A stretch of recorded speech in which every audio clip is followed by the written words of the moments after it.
Hi friends, আপনারা কেমন আছেন? আশা করি ভালো আছেন। তো আমিও ভালো আছি। আপনাদের সামনে আরেকটি রেসিপি নিয়ে হাজির হলাম। সেটা হচ্ছে ডিম পাতুরি। তো ডিম পাতুরি কীভাবে রান্না করা হয় সেটা আপনার সাথে শেয়ার করব। তো চলুন ভিডিওটি শুরু করা যাক। আমি এখানে কলা পাতা ভালো করে ধুয়ে নিয়েছি। ধুয়ে মুছে এটার মধ্যে সরিষার তেল লাগিয়ে নিয়েছি। আর এখানে সরিষা, কাঁচা লঙ্কা, পেঁয়াজ, রসুন, আদা একসাথে বেটে নিয়েছি। উপকরণগুলো হচ্ছে এখানে নিয়েছি 2টা ডিম আমি কেটে ভালো করে ছুলে নিয়েছি। আর এখানে নিয়েছি জিরা বাটা, আদা বাটা, ধনিয়া বাটা, হলুদ গুঁড়া, লঙ্কার গুঁড়া, এলাচ দারচিনি বাটা, লবণ, সরিষা বাটা। এই তো আমার সবগুলো উপকরণ। এখানে একটু সরিষার তেল দিয়ে মাখিয়ে নিব। সবগুলো উপকরণ একসাথে মিশিয়ে নিব।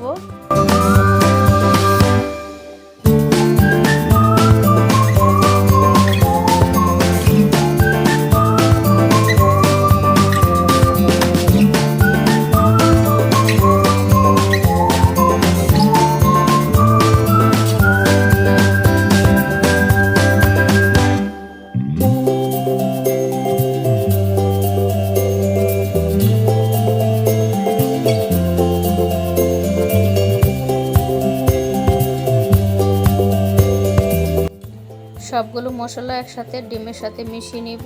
সাথে একটু সরিষার তেল আর লবণও দিয়ে দিব। দিয়ে একসাথে ভালো করে মাখিয়ে তারপর কলা পাতার মধ্যে ভালো করে মুড়িয়ে নিব। এই তো আস্তে ধীরে ধীরে মুড়িয়ে নিচ্ছি। কলা পাতা তো ফেটে যায়, তো আস্তে ধীরে ধীরে মুড়িয়ে নিচ্ছি যেন ফেটে না যায়। তারপর একটু সুতা দিয়ে বেঁধে দিব। এক এক করে সবগুলা সুতা দিয়ে বেঁধে নিব যেন না ছুটে যায়।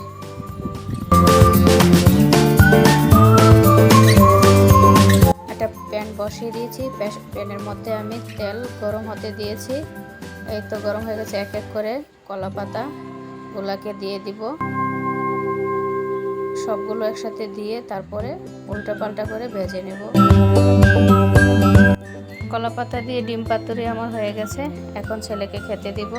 ওর কলা পাতা দিয়ে ডিম পাতুরি খেতে অনেক দিন ধরে খুবই ইচ্ছে, মামাকে বানিয়ে দাও। তাই তো আজকে বানিয়ে দিলাম। তো ডিমটা খুবই পছন্দ, এত খেতে দিলাম। যদি ভিডিওটি ভালো লেগে থাকে লাইক কমেন্ট শেয়ার করে দিবেন, পেজটাকে ফলো করে দিবেন। সবাইকে ধন্যবাদ।